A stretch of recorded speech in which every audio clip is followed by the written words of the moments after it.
Adam from High Desert Hollow here, coming up to you with an update. It's been about 2 weeks since we've done anything. I am standing right here in our entryway. My back is to the front door. To get into the house, we used to come in through the front door and through that pathway right there, went to the right. I've obviously closed that off, and this is the old front entryway to go in. We've reopened it. Well, we're going to end up widening this at some point to make it a little bit wider. Right now it's only about 32 inches wide, which isn't standard for today's modern stuff. So try to get that to at least 36, if not more, but it is rock wall, so I'm going to have to do some investigating there to see what we can do to make that a little bit wider. We'll come in here, pardon the mess. We've got furniture that's kind of stacked up and dusty.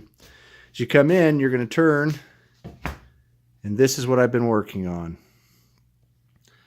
Removed a load-bearing wall there, replaced it with these 200-plus-year-old hand-hewn reclaimed timbers.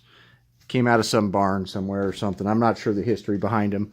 I ended up buying them from a dealer here we have that sells this stuff. I'll back up. We can take a look at it.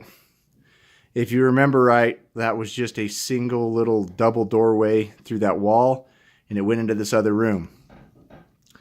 Now, as we go into the room here, the other problem we had and what we were trying to fix is there was no insulation in here. They had, it was just 18 inches of stone, and we couldn't keep this room warm, not for anything.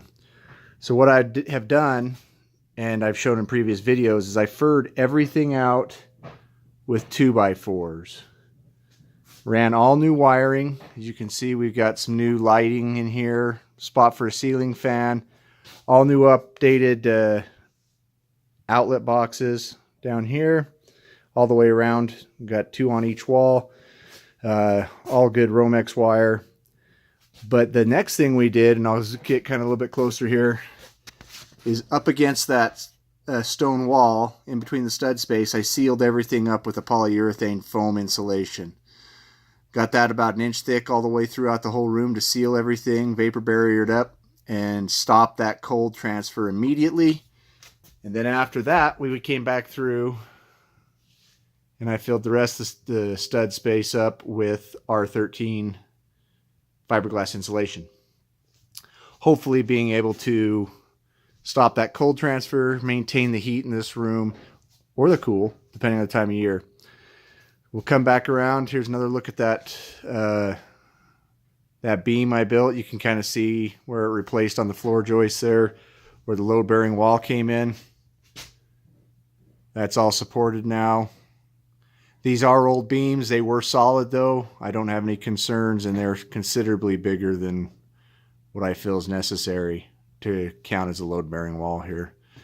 The posts go clear down. There is actually they're on a concrete footer that's right below the subfloor there. So it's a direct contact all the way to the ground. So should be good there. The other thing we did, and you can see right here, is I framed off this corner. This is actually going to be our new propane fireplace. Is going to go in that space there. Once I decide where I'm going to vent that fireplace out the wall, I'll end up insulating those last 2 bays with that insulation there. And then we'll have a reclaimed beam mantle above that, and then we'll probably have our TV mounted on the wall above that. It'll all be stone to go kind of match what we have in the kitchen. If you haven't seen that stuff, the kitchen and where we're at there, I've got a lot of videos showing the process there and the remodel we did there. So, but sorry it's been 2 weeks since a video, but there's an update of what we've got done, and what we've got next is probably we got to get the fireplace, get it in, get some sheetrock up, and go from there. So we'll bring you back when we get another update. In the meantime, though, we're just here trying to live a more self-reliant lifestyle and promote modern homesteading. This is Adam with High Desert Hollow, signing out.